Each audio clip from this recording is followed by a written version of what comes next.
That's right. We are Draped in Gold. Hello, everyone. DrapedInGold.com. This is the Draped in Gold Aftershow. We cover both sides of the pond of NXT and the NXT universe. My name is Flobo Boyce, and we're hanging and having the time of our lives because A-Kid went to war with Walter, and the Organo Way rolls on, but we break down everything, and I'm not alone. I'm being joined by the guy who runs the Anytime Radio Show, the guy who co-hosts the Elite of the Week with me. Give it up to the legend, the real Jack Farmer. How's it going?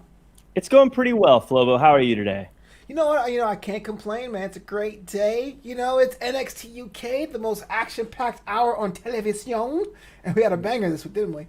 We throw around the term banger a lot. It's what we do. But when we say banger about this week, I mean, we really mean it. They beat the crap out of each other. I don't know any other wrestling program that consistently has more people just beating the crap out of each other every single week. If you're one of those fans that really likes watching people, like I said, beat the crap out of each other, NXT UK is your brand. I can imagine getting that office visit from like the WWE management. He goes, "Okay, we're going to send you to NXT UK." And you're like, "Do I get hazard pay?"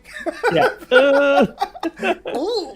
Can I get out of my contract? Yeah. What up, Adam? How's it going, man? Thanks to everyone tuning in live on Facebook, on YouTube, on Twitter, and on Twitch. If you're on Twitch, please drop a follow for your boy. Talk about hard-hitting matches. Our main event was something that put me on the edge of my seat because the Heritage Cup champion, A-Kid, decides to challenge the NXT UK champion, Walter, and Walter accepted. And frankly, it could have been a lot worse. There could have been bodies when it was all said and done, but a hard-hitting match. Just your overall thoughts on what happened today in the main event. Obviously, Walter is great. That's why he's the champion. That's why he's the ring general. So I'm going to talk a little bit about A-Kid, who has been stepping up every single time he stepped into a ring since this whole reboot has begun. And he came into this match as what seemed like an underdog. And whenever you're against the champion, you are an underdog. But I look back at the Heritage Cup, and it was filled with guys who were bigger and tougher and stronger, and he went through each of them. He even went through Tyler Bate, who took Walter to the limit previously himself. So when you think about it, he has everything you would need to be in a match this big. And A-Kid, I mean, he took it to him. He was sticking and moving and doing everything he was supposed to do, but at the end of the day, the real story here, Flobo, that I think that I really pulled away is I think A-Kid found the blueprint on how to beat Walter. Now, it's easier said than done, but I think A-Kid got so close because he did such a good job of stopping Walter from getting momentum going, from getting his game plan going. And again, I know it's easier said than done to stop someone like Walter from getting momentum and going at their game plan. But A-Kid seemed to have found a way to do it. And really, this was sort of the most frustrated I've seen Walter in a match since I can remember. Now, I've seen him have to go hit for hit with Dragunov, and I've seen him get brutal. But this was the first time it felt like his game plan wasn't working the way he wanted it to. And I think A-Kid, maybe he didn't get the win, but I think he may have found that blueprint today.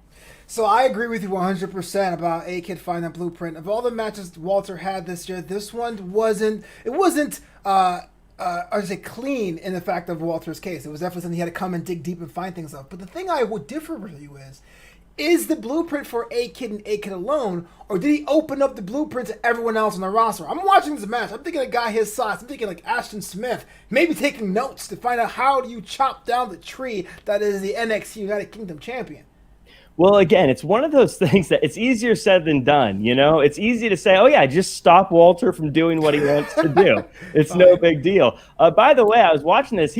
This match looked like a real-life fight between Lil Mac and Bald Bull, if anyone played Punch-Out back in the day. Deep cut.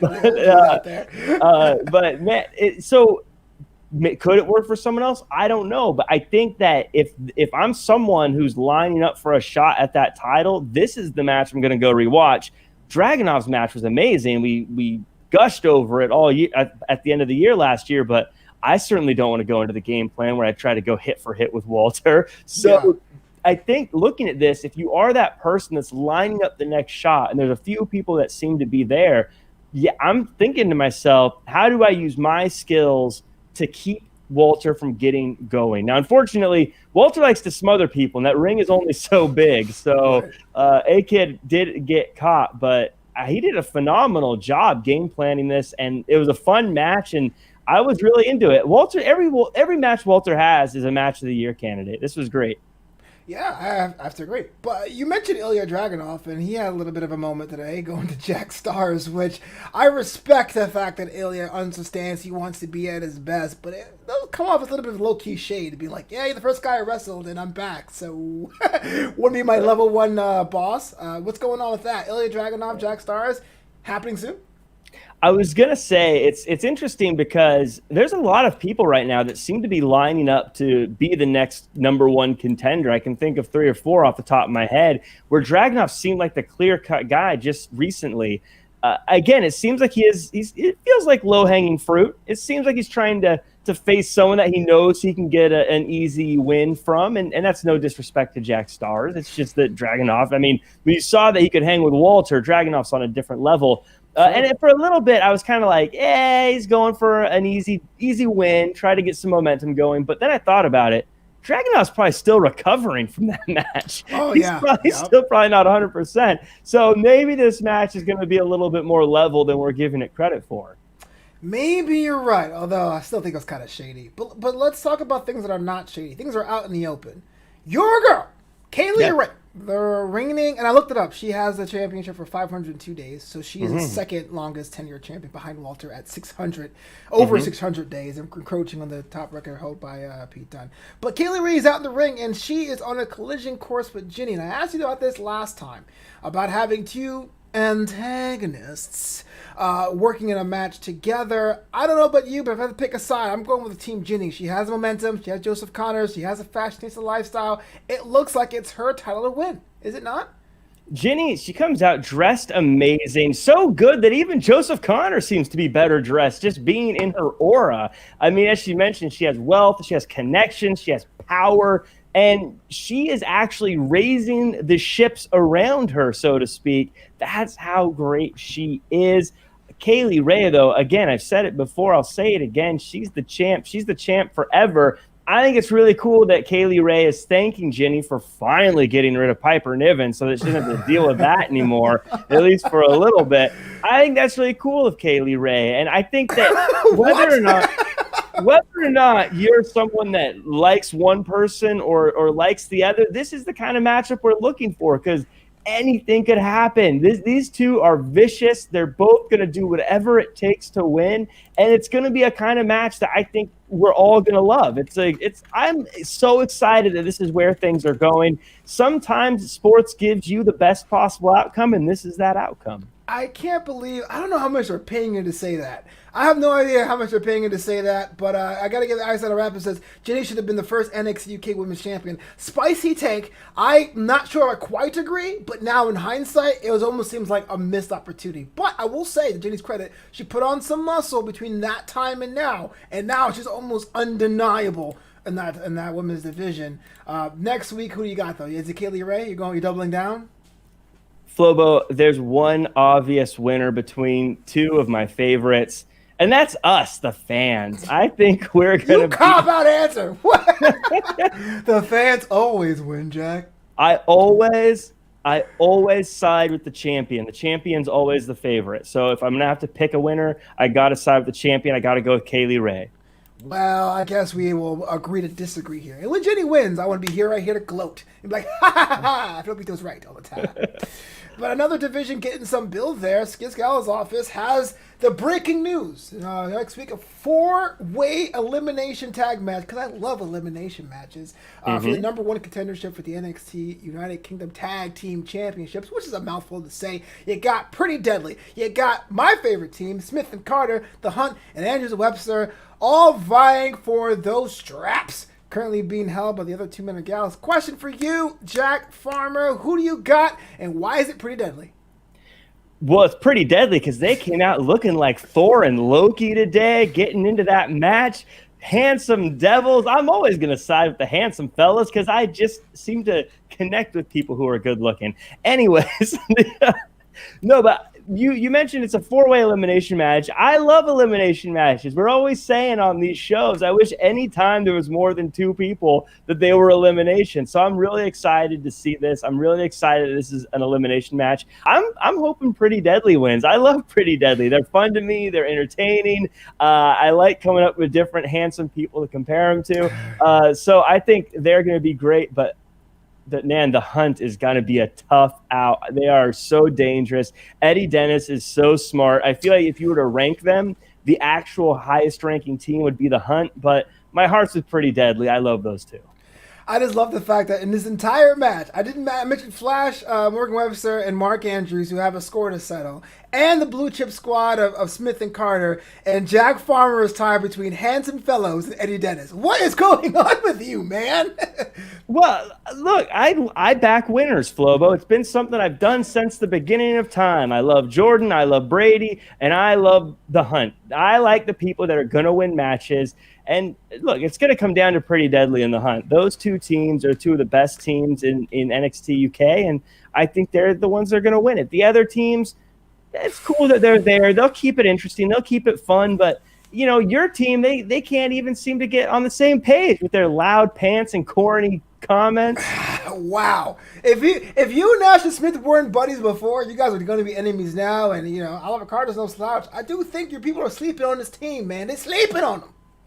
Flobo, I'm trying to help you out here. When you bet your money, when you go to Vegas and you're putting money down, you got to put it on the favorites. You got to put it on the teams that are going to win. And when you have a team like the Hunt that has the brains, that has the muscle, that has the ruthless aggression, you could say, they are going to be winners. And if it's not them, it's going to be the Pretty Deadly team that also works with Eddie Dennis on the side, that's also been affiliated with them, that also has brains and knows how to handle themselves. The other teams, they're lucky to be there. I'm happy they're getting some TV time, but come on. Come on. Sidebar, I thought the WWE left a lot of money on the table not having a sports drink called Ruthless Aggression, but that's just me. You could still have an energy drink called that. 100%. Our opening contest this week was one of the more weirdest ones. You had Joe Coffey of Gallus, because Gallus boys on top. We're taking on classic Ed Harvey until Ed Harvey said, I ain't Ed Harvey no more. Shaw Samuels, well, we don't know Valentina Samuels, changed his name mid-match, but it was in a losing effort. Jack, walk me through this. How do you show up to work wearing suspenders and have your name called wrong to the point you have to change or even exclaim a name change in the middle of a match? What happened? That was weird. I didn't get that. I don't really know what that was all about. That was a very weird situation there. And Dylan knows what's right. I back win owners. I've never been wrong before in my life. It was unfortunate. I thought Ed Harvey Shaw Samuels had a good showing. I thought he did a good job. He had a tough out against the guy, Joe Coffey, who seems to be the number 1 contender in my book for that NXT UK title at the moment. But I didn't get the name thing. That was such a weird way to debut. Now, has he been on now? Because again, for people who are new to our show, I started watching NXT UK when it restarted recently. Was he doing NXT UK before the break? Ed Harper's been around the European scene for a while and has done some enhancement matches for them. So they did explain that it was a long, winding road to NXT UK. But I would assume, as any entertainer, the day you go out to perform, there's some guy in the back going, what's your name for the Chiron? You know, you ain't even have to tell them. That's why it was weird to me. But you hit the nail on my second question. Now, about a year ago this time, we saw Joe Coffey take on Walter in a classic, which, going back, is better now than it was back then. Is the world ready for Walter Coffey 2? I am. I want to see this. Forget the world, Jack Farmer. I don't get the world. The world's got plenty of things to do. I want to see Joe Coffey versus Walter. Yeah. I mean, it's like the stock market, the bear versus the bull. I want to see these two guys go at it. They're both unstoppable. I don't know how you couldn't sell me on another number 1 contender over Joe Coffey. There's a lot of great people there. There's a lot of great wrestlers. There's a lot of tough dudes. Joe Coffey, though, just seems unstoppable. I mean, when his music hits, when that Gallus music hits, it's like Scottish country music. I love that's that's like one of my favorite things to sing along with as far as a wrestling theme. That there was a track where Josiah Williams and Mega Ran did a cover of that song and rap. I still use that in my running playlist. It's sick.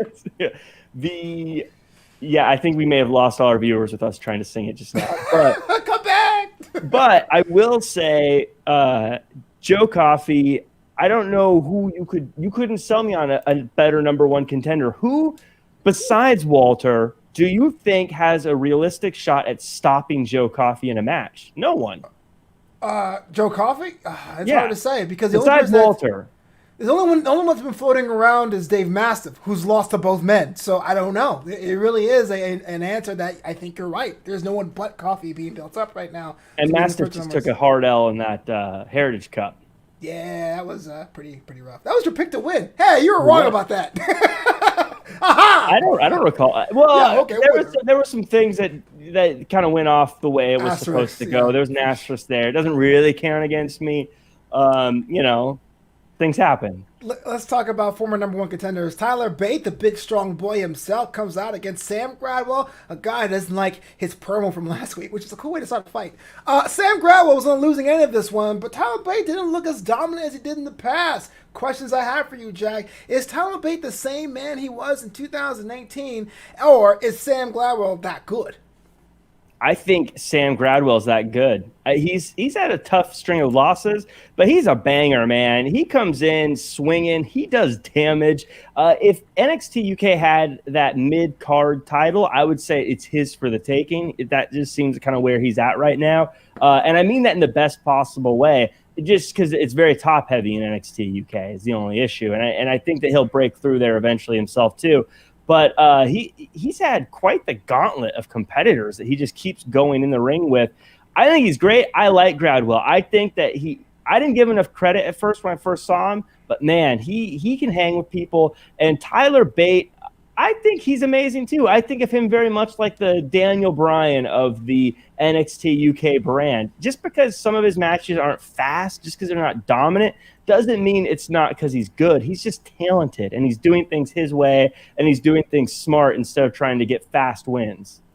That does matter. I mean, Tyler Bates, 23 at this time, maybe going to 24, 2021. Yeah, because I remember that because his finishing move is a Tyler Driver 97, which makes me feel old as hell. So he's not even in his prime years yet, and already putting on such a display week in and week out. So only the sky's the limit for him. Any overall thoughts about this episode before we move on stateside? Like I said, this was such a hard-hitting show. I feel like most of the people who watch our show is talking to us or listening to us for the NXT Prime stuff. But I really urge people to give NXT UK a watch because there's so many cool talents there, and they really, really put it out in the ring, especially for the fans who I want to see good wrestling. I want to see different wrestling. This is its own unique brand, its own unique flavor, its own unique style with people that really leave it all out there in the ring every time they're out there. Also, interested in seeing a Rampage versus Mastiff matchup. This seems like it's brewing as well. This delaying the inevitable. Worlds collide. I want Bronson Reed. I want Dave Mastiff in a reinforced ring. Is that too hard to ask, wrestling gods? Is that too hard to ask? Don't reinforce the ring. Let's just let it break all over the place. And they're fighting on the plywood. Jack Farmer, speaking of flavors of wrestling, I love flavors in my coffee, but frankly, I've been drinking some swill. Do you have any recommendations for some of the good stuff? I've already told you, Flobo, the number one contender is coffee, and that coffee is Broasters Coffee, which you can get at www.thebroasters.com. You got single origin organic beans, roasted weekly, no blends or any of that garbage. It's all the best stuff. Go to www.thebroasters.com and use promo code BROCODE1 today. Oh, that's definitely the stuff I'll hit up after this. But let's talk about what's going on at NXT Classic. And I have it right here because it is the Dusty Rhodes Tag Team Classic. It's back, baby, and there's so many teams from the history that we loved, and so many storylines have sprung from this. I'm gonna go through the brackets real quick, the first round brackets before we get to the results of the ones we had. You had the Undisputed Era against Breezango in round one. Tony Nese and Aria Daivari against Ashanti Adonis and Desmond Troy, which will probably be on 205 Live this week. The team of Kushida and Leon Ruff and Johnny Gargano and Austin Theory is going to be next week. Ever Rising Grizzly Young Vets, who wrestled last night. MSK, the mystery team, and Swerve Isaiah Scott and Jake Atlas wrestled last night. Dana Maverick and Kurt Stallion and August Gray. Imperium and Lucha House Party, and finally Legado de Fantasma and the Bollywood Boys. I think this has to be one of the biggest fields we've seen in a while there, Jack Farmer. Now, I don't want to jump ahead too much, but do you have an early favorite in this tag team bracket? Yeah, I do think this is the biggest. This has to be an extra round, right? It feels like a whole other round was added on over previous years, or maybe I'm mistaken. I think some of that has to do with the exposure on 205 Live, but there are more teams here than years past. Well, there's a ton of great teams. This is a very difficult one to call. Flobo, I am going to go. By the way, I was so bummed out. I made a joke about not liking to do predictions with mystery teams on Twitter, but the truth is, I forgot to do one, and then it was too late, and the show was starting, and I didn't have a chance to really get into it. But I might put one together now, just with taking out the ones I want. Anyways, the point is, the team I would have picked to win the whole thing, anyways. Grizzled young veterans. I think that they could have won it last year. I think that this is their year to win it. I think they have everything you want. Anyone who comes from UK seems to be just a step tougher than anyone else in NXT or in the main roster. It's a lack of sunlight. You have to train because everyone can't go outside. It must be, because everyone that comes over there, think about it. Anyone who comes from UK is like, dang, they are way tougher than everyone else. And I think they're good on the microphone. I think that they have a look. They have a style. I think Grizzled Young Veterans will be Tag Team of the Year 2021. Fair. I think this is their year. It starts with this, and I think they're going to win the whole thing. So let's talk about it. They had a match against Ever Rise, which I do think it will win the entertaining tag team championships if there ever was one. GYV in a convincing fashion. They do look more bona fide this year than last. I'm starting to believe they might be the top seed to do this, but Ever Rise. And here's a curious case of this team that seemed to be on a really bad win-loss record kind of thing. There was a time when they were heating up. Has this been the end of their little small, little fun run as far as them being an entertaining team that's lovable, even though despite their win-loss record? I think their teamwork is really underrated. They're a good team. I think they'll have a run here and there. I don't think they're done. I think they're just getting started. Now, are they going to be tag champs by the end of the year? I don't know, but I think they're always going to be sort of sniffing around that tag team championship, and I think they're going to be better by the end of the year than they are now. I don't think that they're going to skyrocket quite the way Grizzled Young Veterans are, but they are a very good team. They do a lot of good things. They're really entertaining, especially now that they're getting to use the microphone a little bit more. They have good matches, and there's something that you need in a division, and that's a consistency. So I think now that they're getting the time on TV, it's only going to be better for them, and we're going to see more of them.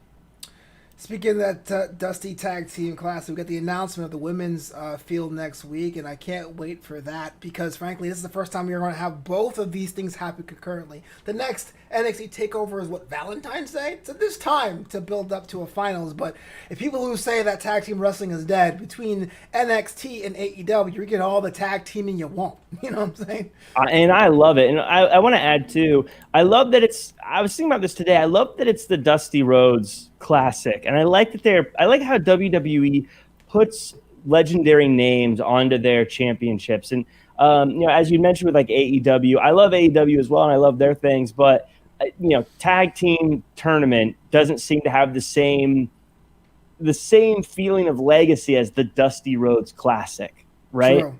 And so I love that they're able to leverage that history. Now, to WWE's credit, or in defense of AEW is like a year old, so they don't have the legends to lean on in that regard. But right.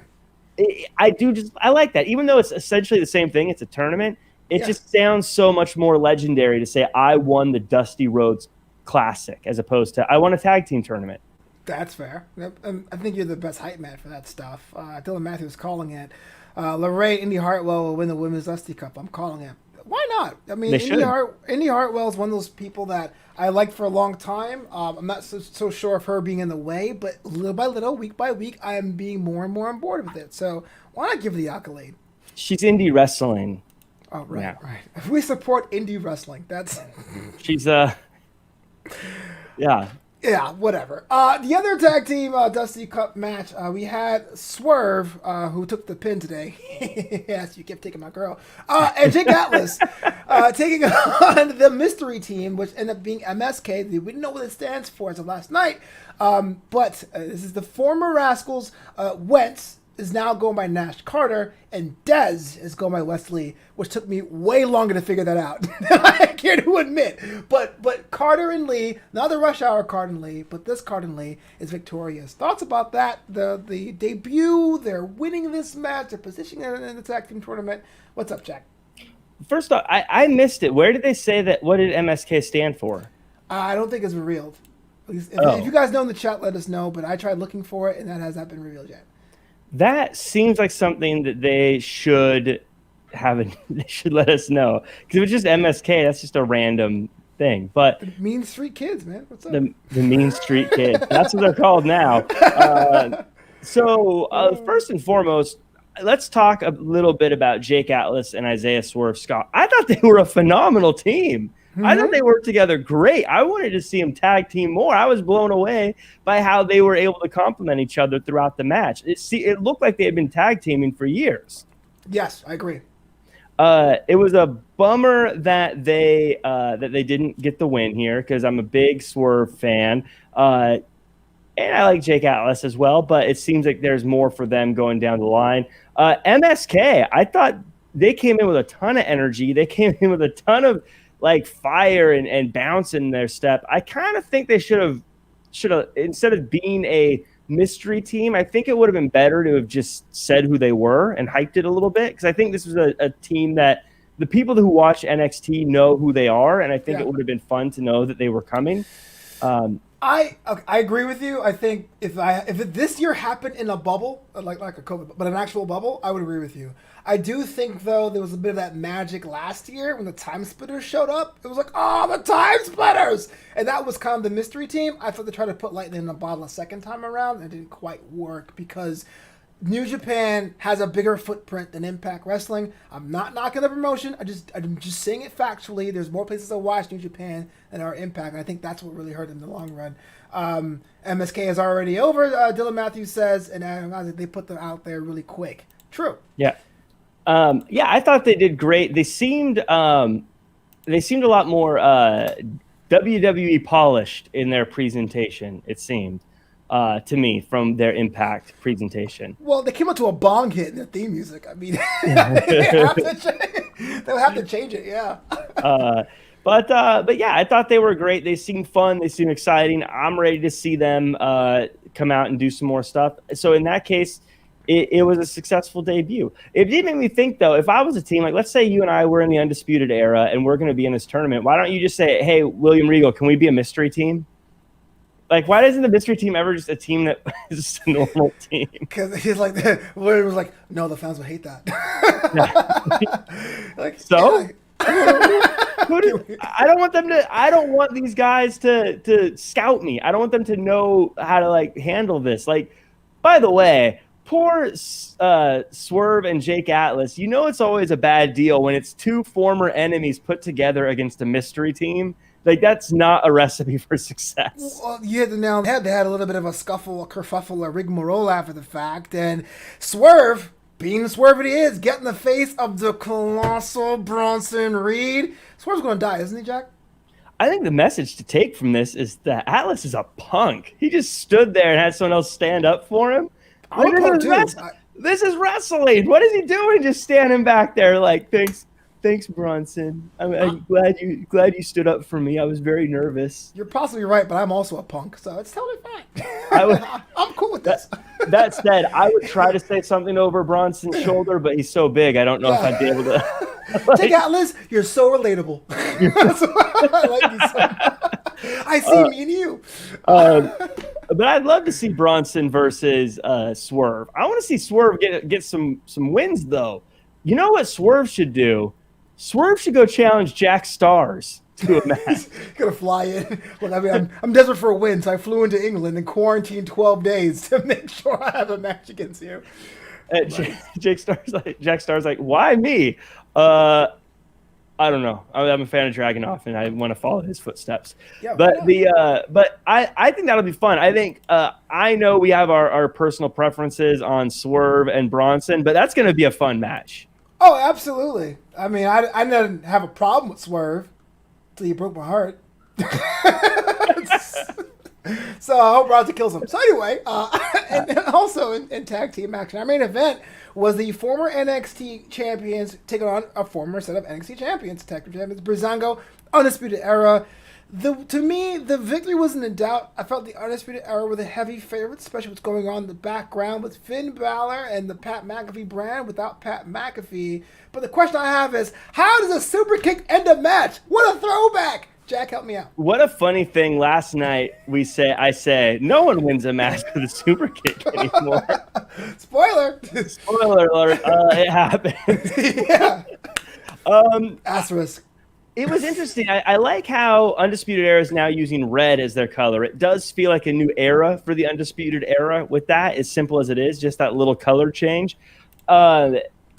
I feel bad watching Breezango. I thought that at one point, Dylan Matthews is right. Me and Flobo, we're taking it all the way. We're the Flo Bros. Yeah. I don't know. That's just your name. We need to call them the Far Boyces. I don't know. The Far. That sounds like a stripping troupe. Hello, ladies. That's basically the gimmick, so it works. Oh, okay, great. Yeah. I like Breezango, but they've gotten to that point where I don't buy into them actually going deep into a tournament like this. Like, as soon as it started, it felt a little bit like, oh, what? They're in this match here. This is where this is happening. You know what I mean? It felt like they feel like a high-end Ever-Rise at this point. True. Definitely a job to the star situation. Dylan Matthews says I thought Breezango was going to win. I did, because I thought shenanigans would come into play. And so I felt like they'd be strong enough that if Breezango won, it would be like, well, it won't be a total shock because they're former NXT champions. But like in a bubble, there was no way I thought Undisputed Era was going to lose to Breezango, and that was the result. So you're Breezango. They put the straps on you when there was a dearth in personnel. You had the championships, but they were taking off of you to advance the storyline with Pat McAfee and Imperium and all that. Where do these guys go from here? Breezango? Yeah. I think what they're doing is great. They have a good spot on. They're going to be on TV. They're going to have lots of matches. They're always going to be competitive. They're always going to be interesting. They're always going to be entertaining. I think that's a great place to be. Sometimes I think as fans we get a little crazy and are like, how come they're not the greatest team of all time? I think they're doing great. I think this is amazing. Now, personally, you know me, I like the more aggressive style wrestlers. I like the ones who are a little bit more do whatever it takes to win. So I'd like to see them shed some of the silliness and maybe get back to a more ruthless style. But if they stay where they're at, that's great too. I think they are a huge asset to that brand doing what they're doing now. Finn Balor gets involved, paying back the receipts of getting bailed out earlier in the evening. Looks like Finn Balor is on a collision course with Pete Dunne. Kyle O'Reilly's waiting in the rings, and Karrion Kross. Everyone's coming out the Prince because he's the target. What do you do, Jack Farmer? You're the mystery booker in the clouds. You're high-fiving William Regal. Finn Balor, what was next on the docket to challenge the Prince? I have a question for you, Flobo, and this is a real question. When you have a champion, fake one? Yeah, when you have a champion, okay, that clears out a division, or a champion that makes everyone in the division seem like a contender, which is the better champion? Ooh, that's like an SAT question. I don't know. I would say in the first case, like a Walter situation where there's no one who can challenge, you can stop them, but that's like cool for that person. But better brands are from people who make everyone look like they have a chance of winning. No?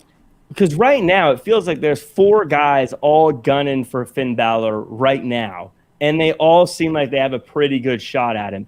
That said, I love Pete Dunne. I love that we're looking like we're gonna get a match. Finn Balor, Pete Dunne, that Prince money. We all want to see it. We all want to see Finn Balor do the finger guns and have Pete Dunne grab him and bend him the wrong way. We all want to see this match. It's gonna be so good. It's gonna be the match. This is the exact match we want to see for the NXT title because Pat McAfee's not here and he can't have that title match that he's earned. Pete Dunne is the guy. They're going to have a really good match, Flobo. I think it's great. I'm excited about it. Here's the thing. I was fortunate enough to see Pete Dunne up close before he got signed at an indie show. Pro Wrestling Guerrilla, if you guys haven't seen it. Or if you guys have seen it, the Mystery Vortex 4 show. I was there live. Once you see Pete Dunne snap someone's finger up close, you will cringe every time. Please leave my Finn alone. He doesn't deserve this. Just a little. Like, he's the prince, man. Why is it that we know that Finn Balor just had his jaw broken and we're like, yeah, well, that's wrestling. It's tough. And then we go, yeah, but Pete Dunne's going to break his finger. And we're like, no, that's not fair. Paper cuts, man. The same ring, same kind of thing. I hate paper cuts. It's little. Will Finn Balor join the UE by the end of the year? Possibly. No. Wow. Nope. Okay. Nope. Hard no. It's hard no. Hard no asterisk. That's. I'm going to say this. This is my prediction. Finn Balor will not be a legitimate part of a stable ever again in his career. I think that's a fair assessment for sure. I think he's over it. I think he's done with it. I think he wants to be his own man. I think he's over it. I don't think he cares about being in a stable anymore. Speaking about people who love being in stables, I think Xia Li was in action. My girl! Taking on Valentina for Rhodes, and, well, I can't really call it a match. It was 2 moves. In fact, one move happened so fast, Vic Joseph was late on the call. Let's talk about it, Jack Farmer. Xia Li, winning ways. Are you still on board? You want something else? I love Xia Li. This was great. I think her intro is so amazing. I think the person in the chair with the X in the background is so cool. And you're right, that punch was so quick. It was like, it felt like a time delay happened. We had to call it later. I didn't even catch the opponent's name that it happened. Valentina for Rose. I followed her on Instagram beforehand. Oh, okay. That's how Yeah. I was like, I literally in my notes, it says Xia Li versus opponent. Because that's all I was able to get. The former Rita Rice. But that said, Xia Li is doing great things. I love this repackaging of her. I'm excited to see Boa get in the ring and do some similar stuff, and I'm excited to see what the next plan is for these two. And also, I still want to know who's in the chair. Who's in the chair, Flobo? I don't know. Is it a mechanical spider? That'd be weird. It's like 8 legs come out the side. Chad, if you know who's in the chair, let me know, because my theory of it being Scarlett's obviously wrong now. So let me know in the chat who you think is in the chair. I think it's Kaylie Ray. What? Kairi Sane's not even Chinese. What? Who said he has to be Chinese? Well, Xing Sha's Chinese. Xia and Bo is Chinese. That old guy is assumingly Chinese. I think it was. He was counting. He was saying again. I think he was saying Mandarin. I don't know. Why not? It could be, It could be anybody? It could be anybody. Why not? Well, because then using that logic, it has to be someone who's Chinese. Who else is Chinese in wrestling? Nobody. I'm thinking new character now. Interesting. Mm-hmm. But I did like. By the way, last week she had like the size, and this week she had the bow. I'm predicting we've got a katana and a nunchuck. No, don't do that. Don't do the Ninja Turtles. No. Turtle power. When I did karate, I learned the size. I'm a big Raph fan. More Raph. Yeah. Why we're saying this? Why am I sharing that information? I have no idea. Sneak peek. One of the people I forgot to pitch for our everything tournament for the biggest badass is Raphael, but I forgot until just now. He's not real though. He's not a human being. You don't have to be human beings, do you? I didn't make the rules. Character. I don't know. I don't get to pick the characters. I just come along.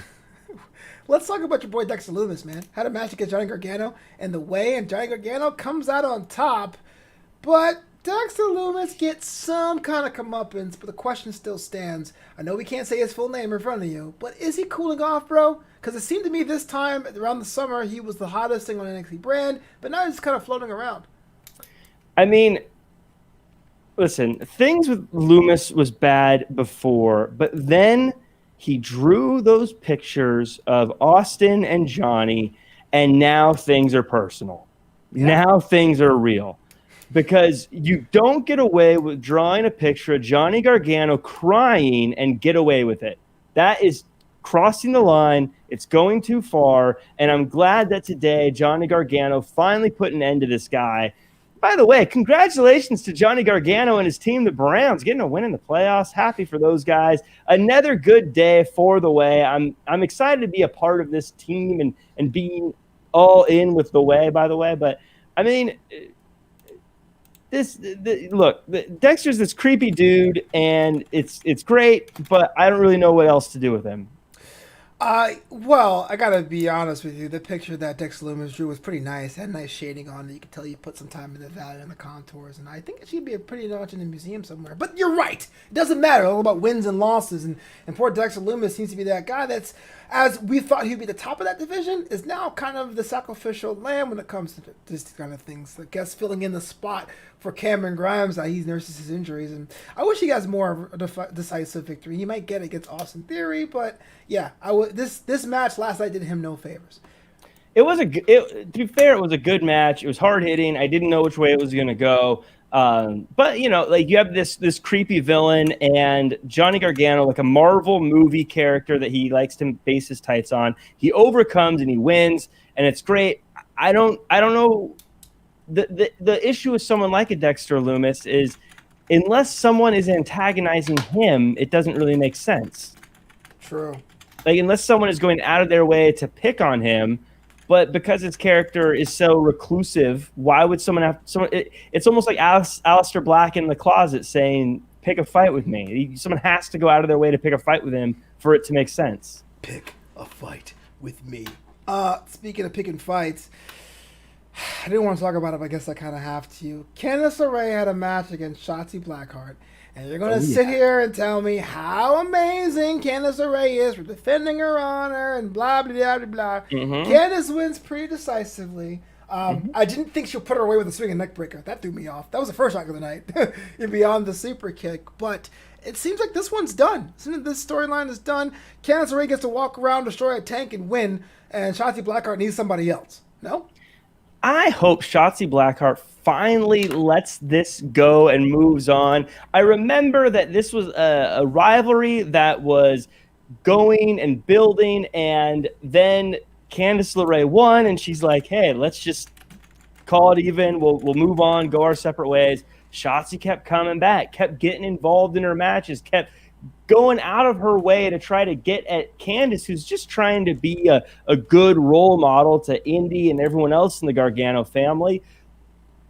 So here we are, finally. I thought this would have been a TakeOver kind of final match, but Candice LeRae didn't need to wait till TakeOver. She was able to handle it right away. And hopefully now, as Vic Joseph said, Shotzi's unapologetic and in your face, and I'm hoping that maybe Candice has taught her today to maybe be a little bit more apologetic and a little bit less in your face and a little bit more like Candice LeRae. I don't know why I have this weird sketch of like Shotzi being like, Candice, I'm sorry. Oh, like her just like howling in shame. Well, I didn't like the results. I really thought Shotzi had something going on. I thought she would have won this one. But the way, you can't deny it. Momentum is favoring them. All four members are doing things. I guess it had to have happened. Who do you say taking on Shotzi next? Or Shotzi going after next? My prediction is her and Ember Moon are going to win the Women's Dusty Cup. Okay. I'm with that. That's my, I think because those two, and I don't mean to jump subjects or topics, but I think because both of those two are in a position where they were in a spot where they were set to be the next big deal in the women's division. They were both there, and both of them have seen their stock start to diminish as far as win-losses go. They haven't been able to get the wins in the ring that they need, and so I think they're two powerhouses who are desperate at this point, and they can't take a loss. A lot of other people, they can handle a loss. They've been doing well. They'll be okay, but those two, it's time for them to put up or shut up, and I think that's going to give them that edge they need to get all the way to the end. I'm with the Jack. I think it's my pick to win it too, but I hope if they do win, Ember can actually explain what the heck is Ember's Law. Because you keep saying it, but I have no idea what that means. Are you going to make him submit? Do you really want to? I kind of do. I can't cheer for it. Is it like Austin 316? Because even he explained that Austin 316 means. You know what I mean? What is Ever's Law? Let me know. I'm dumb. All right. It's now time for our favorite part of the show. It's the MVP of NXT. This is where we talk about one person or one team that really excelled for you, Jack Farmer, in either NXT or NXT UK. In your opinion, who was the MVP of this week? This week, I give it to A-Kid. A-Kid found the blueprint to beat Walter. Now, Walter won, so you'd say he should be the MVP, but Walter always wins. Walter always crushes people, but this was the first time I've seen him a bit out of sorts, and it's because of A-Kid and his game plan. I say A-Kid did the near impossible, and he was able to strategize a game plan that damn near worked against the ring general. Fair enough. Even though he didn't have a match, I got to give it to my boy Bronson Reed, and here's the reason why. He seems to be the guy on the path for the North American title division, but for some reason, him challenging Swerve in the way he did, kind of really elevates Swerve. You say, okay, he's a guy who can wrestle at a catch weight too. For elevating someone for not even getting a match with them, we got to get to my man Bronson Reed. Yo, that's it, Jack. We're just hanging out here. It's Thursday afternoon. We have the Everything Tournament about an hour's time. If you guys haven't heard about that, just search for the Everything Tournament on Twitch or on YouTube. Can't wait for that. It's one of our sister shows in the network. But, Jack, where can people find you specifically? You can find me at Real Jack Farmer across all social media. You can also check out realjackfarmer.threadless.com. Get a shirt or a sweatshirt there as well. And, of course, at the Everything Tournament, we start a brand new tournament today. And I don't know if I'm allowed to say, it's the biggest badasses. So we've got badasses across all of culture, pop culture, going at it. And we're going to find out who the biggest BA is.